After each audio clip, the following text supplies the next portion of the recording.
Paper 5 के last section को देखेंगे जिसमें केस स्टडीज हैं। तो ये 3 केस स्टडीज हमारे लिए बहुत इंपॉर्टेंट है, इनको देख लेते हैं। तो फर्स्ट केस स्टडी है आपकी 36, inter school rangoli competition was organized by one of the reputed school of Odisha. The theme of the Rangoli competition was Diwali celebrations, where students were supposed to make mathematical designs. Students from various schools participated and made beautiful Rangoli designs.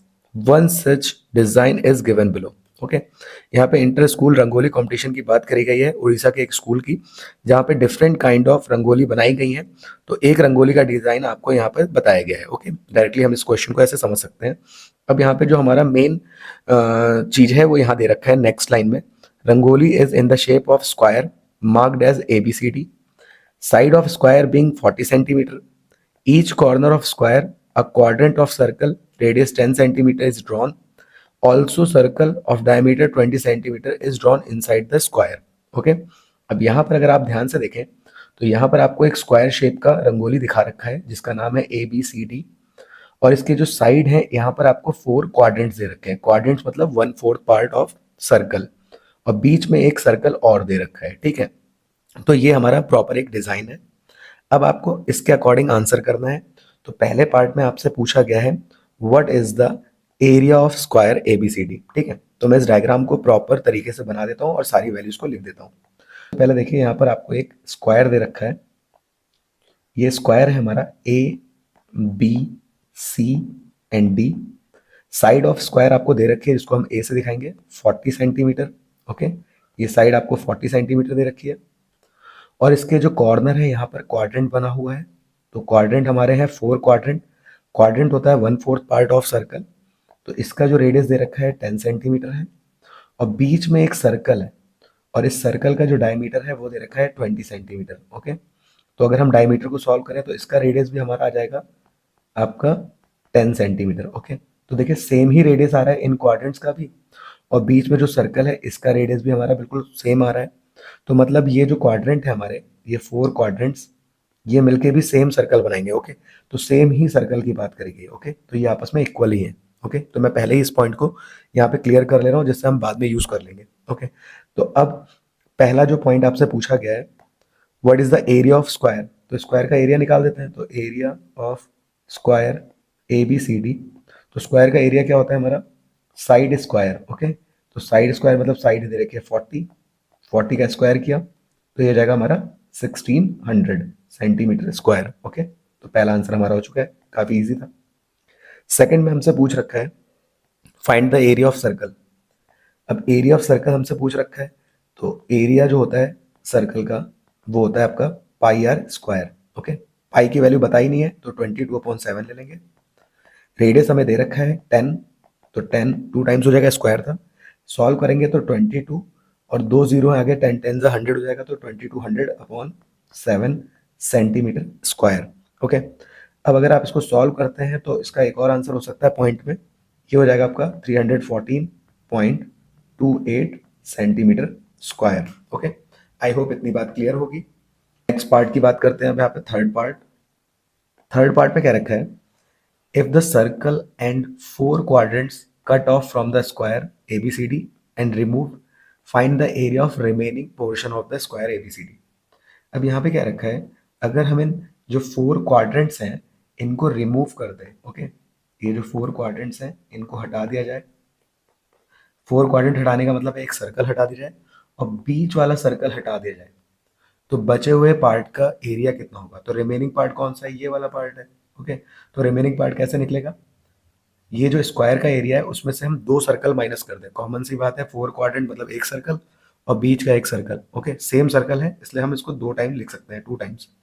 तो area of remaining part, okay, ये क्या हो जाएगा हमारा, area of square ABCD minus, अब मैं 2 times area of circle ले लेता हूँ। ओके, इतनी बात क्लियर होगी। अब एरिया ऑफ स्क्वायर क्या है, ऑलरेडी हम कैलकुलेट कर चुके हैं 1600 माइनस सर्कल का एरिया हम अभी आया था हमारा 2200/7। अब यहाँ ये एक का था पर यहाँ पे 2 सर्कल हैं सेम थे तो हमने दोनों को मल्टीप्लाई कर दिया। ठीक है, तो 2 टाइम्स आ जाएगा। इसको सॉल्व करते हैं तो ये आएगा आपका अपॉन 7। ओके, अब यहाँ पे हम इसको पॉइंट पे सॉल्व कर लेते हैं। तो पॉइंट में सॉल्व करेंगे तो ये आएगा आपका 314.28 था, तो इसका डबल कर लेते हैं। तो 8 टू ज़ा 16, 2 टू ज़ा 4 प्लस 1 5, 4 टू ज़ा 8, 2 1 ज़ा 2 और 2 3 ज़ा 6, 628.56। ओके, तो क्योंकि एक का ये 314.28 था तो दो का कितना होगा, इसका डबल ही तो हो जाएगा, तो मैंने डायरेक्टली यहाँ पे कर दिया। अब सॉल्व करते हैं। 1600 में से 628.56 को माइनस कर लेते हैं। इसका जो फाइनल आंसर आएगा 971.44 centimetre square. Okay, I hope ये क्लियर होगा। नेक्स्ट पे आ जाते हैं, लास्ट पार्ट पे। अब लास्ट पार्ट में देखिए क्या लिखा हुआ है, find the combined area of 4 quadrants and circle. Okay, तो कंबाइंड एरिया बताना था। एक्चुअली कंबाइंड एरिया तो हम निकाल चुके हैं, ठीक है। तो कंबाइंड एरिया किसका, 4 क्वाड्रेंट प्लस उस सर्कल का, और सेम ही बात थी क्योंकि दोनों का रेडियस तो कॉमन था 10। तो फिर से हमें बोल रखा है तो दो सर्कल का एरिया निकाल लीजिए। तो दो सर्कल का एरिया अभी हम ऑलरेडी यहाँ पे कैलकुलेट कर चुके हैं, 628.56। ओके, तो 2 टाइम्स 314 पॉइंट, जो अभी सॉल्व किया था 28, तो सॉल्व करेंगे फिर से वही आ जाएगा 628.56 सेंटीमीटर स्क्वायर। ओके, तो ये था आंसर। ओके, काफ़ी इजी था। नेक्स्ट क्वेश्चन करते हैं। देखिए नेक्स्ट में क्या रखा है, blood group describe the type of blood of a person has. It is a classification of a blood based on the presence of absence of inherited antigenic substances on the surface of red blood cell. Blood type predict whether a serious reaction will occur in the blood transfusion. In sample of 50 people, 21 had O blood group, 22 has A, 5 has B, and rest having A, B. Okay. Based on the information, answer the following question. देखिए यहाँ पर blood group की बात करी गई है question में, और आपको टोटल जो हम मेन क्वेश्चन है उसकी बात करेंगे। टोटल आपको दे रखा है। ओके, टोटल कितने पर्सन है, तो टोटल पर्सन आपको बता रखे हैं 50। अब ब्लड ग्रुप्स कौन कौन से हैं, तो एक है आपका O blood group. O blood group के जो है 21 है, और उसके बाद है ए जिसके हैं 22, फिर है हमारा बी जिसके हैं 5, और उसके बाद है ए बी। और ए बी के हमको नहीं पता, तो वो जो बच गए हैं वो हमारे ए बी के हो गए, ठीक है। नाउ आपको क्या करना है, अब आंसर बताना है। पहला पहला क्वेश्चन क्या है, what is the probability that person chosen at random had O blood group. Okay, तो प्रोबेबिलिटी का कॉन्सेप्ट लगाना है। प्रोबेबिलिटी क्या होती है, पी, और प्रोबेबिलिटी बतानी है ओ ब्लड ग्रुप की। ऊपर आता है आपका फेवरेबल और नीचे आता है टोटल। ओके, फेवरेबल में आपको जो चाहिए वो लिखते हैं, तो 21 हमारे ओ हो गए। ओके, और टोटल हमें क्वेश्चन में दे रखा है 50, तो हमारा आंसर हो जाएगा 21/50। ओके, आपको बेसिक डेफिनेशन पता है। Next, what is the probability that person chosen at random had AB blood group। Okay, अब आपको जो probability बतानी है वो बतानी है AB ब्लड ग्रुप के कितने होंगे। तो AB ब्लड ग्रुप निकालने के लिए आपको AB की वैल्यू निकालनी पड़ेगी पहले। तो वो कैसे निकलेगी, टोटल में से अगर हम माइनस कर दें किनको, ये तीन जो है हमारे, क्योंकि ये अगर हट जाए तो बचेगा क्या, AB तो बचेगा। अब ये तीन कितने हैं मिला के वो चेक कर लेते हैं। तो 21 प्लस 22 प्लस 5, इनका एडिशन करने पे आता है आपका 48। तो 48 को माइनस कर लेते हैं, तो ए बी जो ग्रुप है हमारा उसके कितने पर्सन आ गए, 2 आ गए। तो ये आंसर हो जाएगा 2/50। कैंसिल करेंगे, 2 1 2, 2 25 50, तो सेकंड आंसर आ गया 1/25। ओके, काफ़ी इजी था। आपको ए बी बताना था, तो ए बी हमारा टोटल में से माइनस कर दिया, वो 3 हो गया, ठीक है। नेक्स्ट है आपका, what is the probability that person chosen at random had neither A और B blood group। तो ना ही A होगा और ना ही B होगा। तो A वाले मतलब 22 और B वाले मतलब 5, ये नहीं होने चाहिए। मतलब 25, 22 प्लस 5 मतलब 27 हमको नहीं चाहिए। तो चाहिए कौन से, तो चाहिए हमें O और ए बी, बिकॉज रेस्ट वाले यही है। तो ओ वाले कितने थे 21, और ए बी वाले अभी हमने सॉल्व किया 2, तो 21 प्लस 2 कितना हो गया 23। तो हमें जो अब प्रोबेबिलिटी निकालनी थी वो हमारी हो जाएगी 23/50, बिकॉज हमें यही वाले चाहिए थे। ओके, आई होप ये समझ गए होंगे आप। नेक्स्ट हमसे क्या रखा है, what is the probability that person chosen at random is इधर ए बी और ओ। तो यहाँ पे ए बी और ए ओ सबको लेना है, तो हम यहाँ सॉल्व कर देते हैं। तो ए भी चाहिए, बी भी चाहिए और ओ भी चाहिए। तो ए बी और ओ को ऐड कर लेते हैं, जो हम स्टार्टिंग में ही कर चुके थे, ये ए था, ओ था जो हमको चाहिए, ये ए था और ये बी था, ठीक है। तो इनका कॉम्बिनेशन कितना आया था, 48 ही तो आया था, तो हम डायरेक्टली वहाँ से यूज़ कर लेंगे 48/50। सॉल्व करेंगे तो 2 से कैंसिल हो जाएगा, 24/25। ओके, तो ये था हमारा आंसर। आई होप ये क्लियर होगा, काफ़ी इजीली आप इसको सॉल्व कर देंगे। आ जाते हैं लास्ट केस स्टडी पे। लास्ट केस स्टडी ध्यान से देखिए, यहाँ पे लिखा है Ahana being a plant lover designed to convert her balcony into beautiful garden full of plants. She bought few plants with pots for her balcony. She placed the pots in such a way that number of pots in first row is 2, second row is 5 and third row is 8 and so on.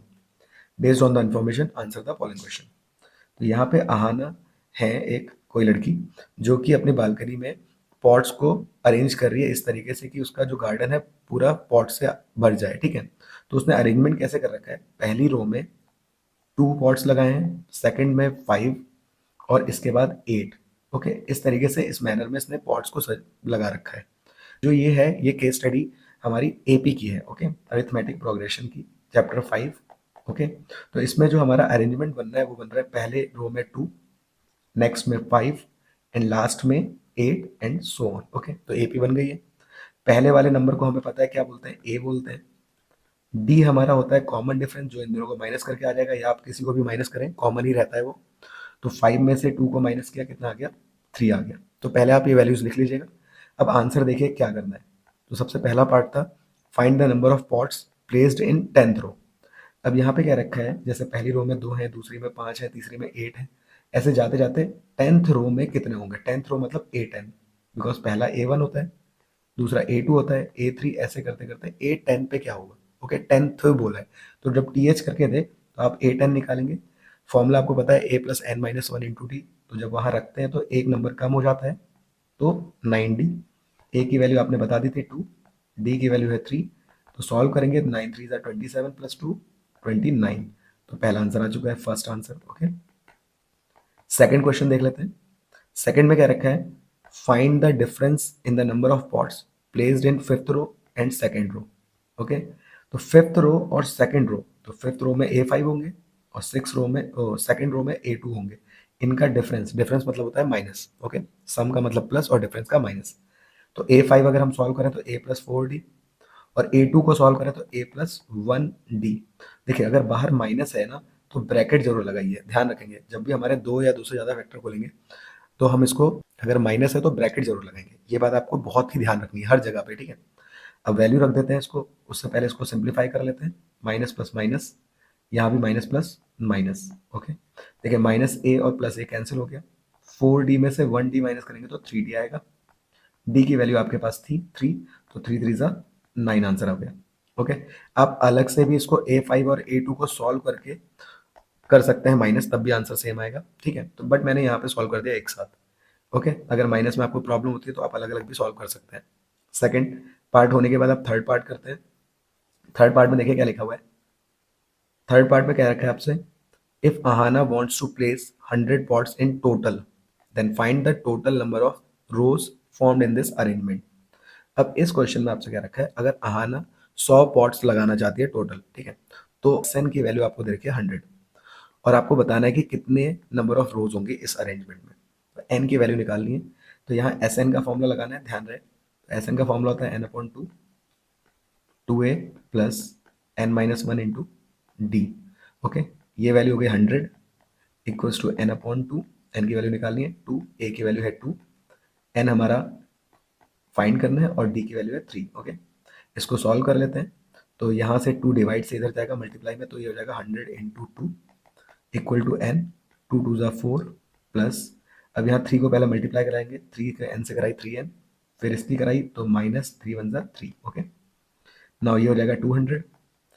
यहाँ N 4 में से 3 अगर minus करते हैं, number number के साथ solve होगा तो बचेगा 1 प्लस 3N। ओके, नाउ अब हम इस N की मल्टीप्लाई अंदर करा देंगे, तो N × 1 हो जाएगा N और N × 3N हो जाएगा 3N² इक्वल टू 200। ये एक क्वाड्रेटिक इक्वेशन आई है। क्वाड्रेटिक इक्वेशन की जो हमारी सिंप्लीफाइड फॉर्म होती है, जो स्टैंडर्ड फॉर्म होती है, वो होती है A² + BX + C।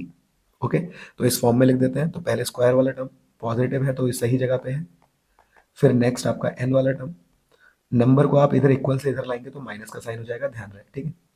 अब इसके फैक्टर बना लेते हैं। फैक्टर बनाने के लिए आप मिडिल टर्म स्प्लिटिंग या फैक्टराइजेशन मेथड यूज कर सकते हैं, इसके अलावा क्वाड्रेटिक फॉर्मूला भी लगा सकते हैं। आपको जो भी सही लगे आप लगा लीजिए, ठीक है। यहाँ पे बताया नहीं गया है तो आप कोई भी यूज कर सकते हैं। मैं इसको मिडिल टर्म स्प्लिटिंग से करता हूँ। मिडिल टर्म कैसे करते हैं, तो जो लास्ट में नंबर होता है ना, ये हमें पहले तो इस नंबर से मल्टीप्लाई करा देंगे, कोई नंबर नहीं है तो 1, अगर कोई है तो मल्टीप्लाई करेंगे, तो 3 2 कितना होता है 600। तो आपको 600 के फैक्टर बनाने हैं कि ऐड और सब्ट्रैक्ट करके बीच वाला नंबर आना चाहिए। बीच में कोई नंबर नहीं है तो 1, तो 1 लाना है, ओके। तो इसके फैक्टर बनाते हैं, 2 3 ज़ा, यहाँ 3 से कर दिया 300 ज़ा, फिर 2 से गया 250 ज़ा, 2 से गया 25 ज़ा, 5 5 ज़ा एंड 5 1 ज़ा। ऐसा पेयर बनाइए कि आपको ऐड या सब्ट्रैक्ट करके 1 मिल जाए। तो देखिए 2 3 ज़ा 6, 6 2 ज़ा 12, 12 2 ज़ा 24, ठीक है। आपकी प्रैक्टिस से आपको पता चल जाएगा कि क्या होगा, ठीक है। और 5 5 से कितना हो गया 25। अब 24 और 25 को अगर हम सॉल्व करें तो हमें 1 मिल जाएगा, माइनस करें। बट साइन देख लीजिएगा, बीच वाले टर्म का साइन प्लस है, मतलब बड़े नंबर को प्लस रखना पड़ेगा और छोटे नंबर को माइनस। तो आपको ये प्लस का 1 भी मिल जाएगा और मल्टीप्लाई करके माइनस का 600 भी मिल जाएगा, ओके। तो ये थी हमारी फैक्टराइजेशन मेथड। इसमें आपको पेयर ध्यान से समझ के बनाने होते हैं, ओके। क्वाड्रेटिक फॉर्मूला तो आपको पता ही है कि minus B plus minus under root B square minus 4ac upon 2a में जगह जगह पे वैल्यू रख देना ए बी और सी की, और उसको सॉल्व कर लेना, ठीक है। तो यहाँ पे फैक्टर बने आपके 3n स्क्वायर। आप कोई भी नंबर पहले लिख सकते हैं। मैं यहाँ पे 24 को पहले लिख रहा हूँ, ओके, क्योंकि 3 के फॉर्मूले में आता है, वो 3 के मल्टीप्लाई में आता है। आगे 25 लिख दिया, माइनस 200 इक्वल टू 0। इनमें कॉमन क्या है 3, और एन स्क्वायर और एन में कॉमन है एन। ब्रैकेट में बचा N minus 8, because 3 8 24, okay. Next bracket में यही आता है। अब ये टर्म बनाना है तो आपको चाहिए सिर्फ 25, साइन प्लस का है, इक्वल टू 0, ओके। अब 3n को आप पहले तो 25 के साथ लिख देंगे, तो 3n plus 25 equal to 0। 25 equal में जाएगा माइनस का 25 होगा, n की वैल्यू आ गई माइनस 25 अपॉन 3। बट हमको पता है कि n कभी भी फ्रैक्शन या रेशनल नंबर नहीं हो सकता है, नेगेटिव नहीं हो सकता है, तो आपको ध्यान रखना ये नहीं होगा। तो हमारा क्या हो जाएगा, नॉट पॉसिबल, ओके। तो कभी भी n की वैल्यू नेगेटिव आती है, फ्रैक्शन आती है, तो आप बोल देंगे नॉट पॉसिबल। अब नेक्स्ट वैल्यू है n माइनस 8 इक्वल टू 0, तो n इक्वल टू आ गया 8। तो कितनी रोज बनेगी हमारी, 8 रोज बनेगी। आई होप ये क्लियर होगा, ठीक है। तो उसको बहुत ध्यान से कर लीजिएगा। नेक्स्ट नेक्स्ट वाला जो पार्ट है, इसमें आपसे पूछा गया है, if ahana has sufficient space for 12 rows, then how many total number of pots are placed with the same arrangement। अब आहाना के पास 12 रोज बनाने की प्रॉपर जगह है, तो इस मैनर में अगर वो लगाए पॉट्स को तो कितने पॉट्स आएंगे, टोटल पॉट्स बताने हैं, ठीक है। Number, how many total number of pots are placed. तो टोटल पूछा है, मतलब SN पूछ लिया इस बार, पिछली बार दिया था इस बार पूछ लिया। और सेम मैनर है, मतलब AP वही है 2, A की वैल्यू, D की वैल्यू 3, ओके। और पूछा है कि हमसे SN, ओके, और N की वैल्यू रखिए 12, क्योंकि रोज बता रखी है यहाँ पे। फॉर्मूला है हमारे पास SN equal to n upon 2, 2a plus n minus 1 into D. अब SN की वैल्यू हमें निकालनी थी, n हमारे पास 12 अपॉन 2, 2a की वैल्यू है 2, n हमारे पास 12 माइनस 1 और d है 3।